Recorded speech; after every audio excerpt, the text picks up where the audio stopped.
Bħala parti minn serje ta' laqat imtella mill-Fera tal-Anzjani u Pensjonanti fih dan il-Partit Nazzjonalista l-APAN kien imiss intervista mal-eks Ministru Luis Gallia, intervista li tmexxiet minn Pio Dalli.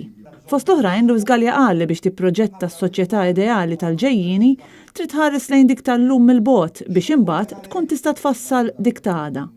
Huwa qal li jeħtieġ li wieħed jgħix illum fi gratitudni għall-bieraħ u għassisin sodi li ħallewna l-ġenerazzjonijiet ta' qabilna. Luis Gallia wissa li huwa faċli li l-poplu jaqa' tentazzjoni ta' soluzzjonijiet populisti u qal li hija sfida li nippruvaw nsaffu l-fiduċja fil-politika u fil-politiċi. U tkellem ukoll dwar il-politika tal-gvern bbażata fuq il-barranin u ddiskrivija bħala free fall, bla kontroll u bla pjan b'riżultat li mbagħad ikollu jsir crisis management tas-sitwazzjoni. Semma wkoll l-isfidi li qed jaffaċċjaw l-ambjent u l-kultura u qal li ta' kuljum naħsdu dak li nkunu żrajna fix-xhur u snin ta' qabel. Luis Gallia temm l-intervent tiegħu bil-istqar li l-post naturali ta' Malta u dak ġeografiku, jiġifieri fiż-żona Euro-Mediterranja. Luis Gallia kien attiv għal ħafna snin fil-partit u serva bħala Ministru tal-Edukazzjoni u l-Kultura, kif ukoll serva bħala membru tal-Qorti Ewropea tal-Awdituri.